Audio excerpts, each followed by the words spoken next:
He's actually a new comedian performing in my venue for the very first time. You know what? I'll have him introduce himself. Please, ladies and gentlemen, here at the Miyako Hotel, make some noise for Joey Amendola.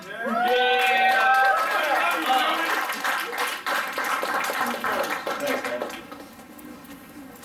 So this show already kind of confuses me. Because it's supposed to be for nerds, but you guys are outside. So this is already...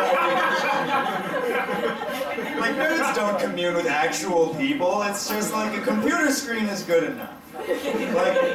And I mean, like, for the posters and stuff, why would you put, like pictures of anime girls on there? Because then you just lose your entire male crowd. Just wait, there's an alternative to going to see a bunch of dudes just tell dick jokes, and it's just drawings of girls?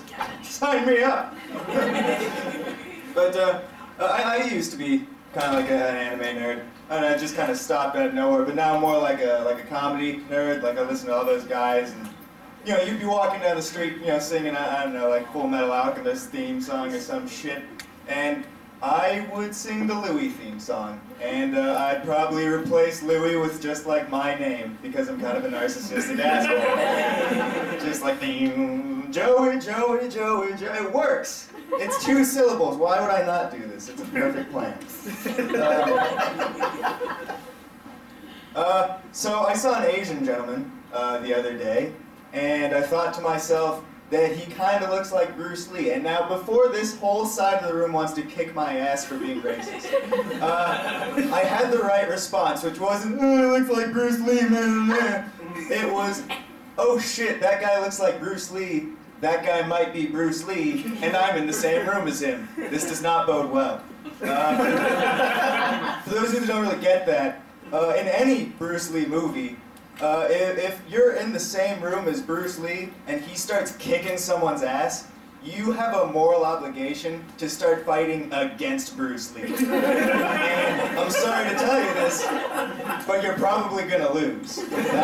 I've never seen a movie where just, you know, like a stuntman number 3 kills Bruce Lee like in the middle of the movie. The bad guy's just like, oh, all right, this is awesome. Yeah, that deserved better, guys. So I'm kind of like the gay son my dad didn't really want.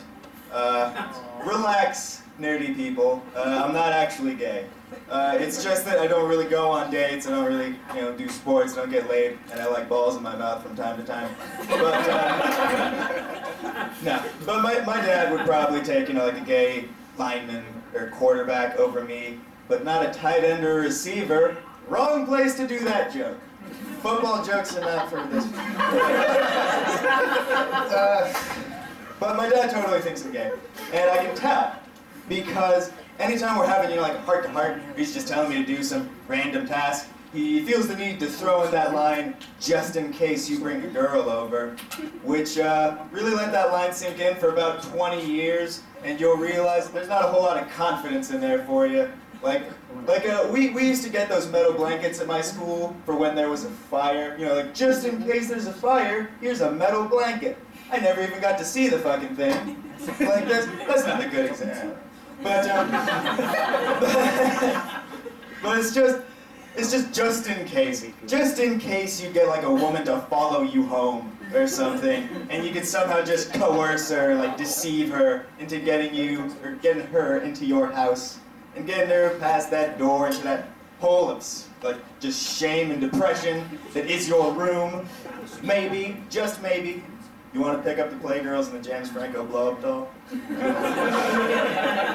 Get it, guys? It ends. I don't want to ruin it for you. But so I wish I was as smart as Morgan Freeman sounds, which I think is a very important distinction to make. Because, I mean, you know, like, you put a guy in Shawshank, he can't really, like, seem like an idiot when he's got that kind of role. You put him in, you know, like the Smurfs movie or something, maybe we got, oh, Morgan Freeman, that guy's a weird freak. He played like a small blue creature. I don't like him.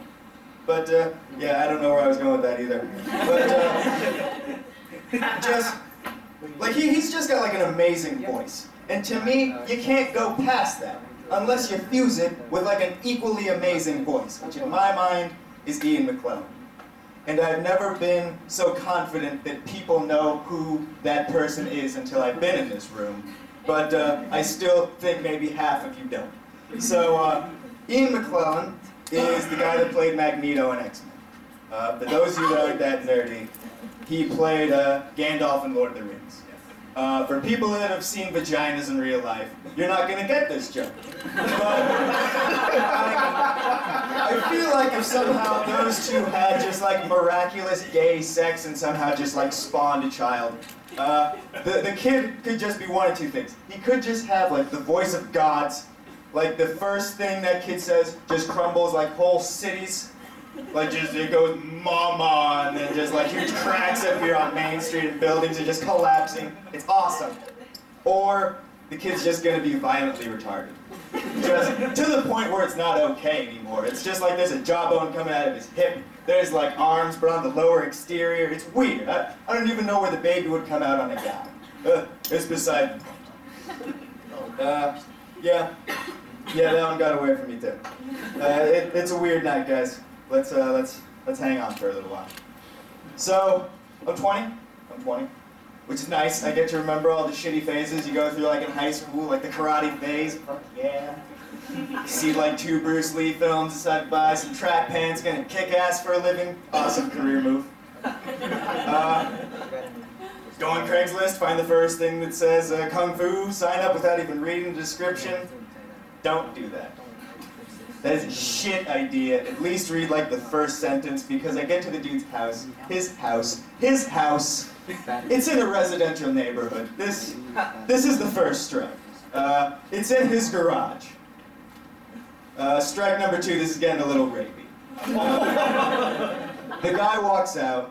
He's wearing jean shorts. He's got rainbow flip-flops on. He's got the sleeves ripped off of his stained white t-shirt. I'm like, Sensei Sandusky, something is clearly wrong with this whole picture. And I know what most of you guys are thinking. Joey, I don't know what you're talking about. This sounds pretty legit. And you know what? You'd be right. We learned some actual cool shit in there. Like who here watches boxing? Anyone?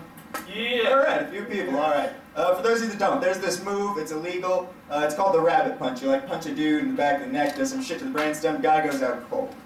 He decides to show us this particular move, and so he grabs one of his stooges from the back, or whatever you call the ninjas that just hang out in karate garages, and he's just like, okay, I'm only gonna do this once, so pay attention. Just walks up behind him, and the guy just drops. We're like, oh shit, that was awesome. He's like, yeah. You might want to be careful with that. If you do it too hard, you could kill a guy. It was the first fucking day. And he showed us how to kill a guy. I'm not gonna lie, I had no idea what to do with that information at that time. So I went home and tried it out. Now hold on. I am not sure if that move can kill a person. But it works pretty well on cats. Thank you very much, guys. This has been a great match. I'm sure we'll get to go.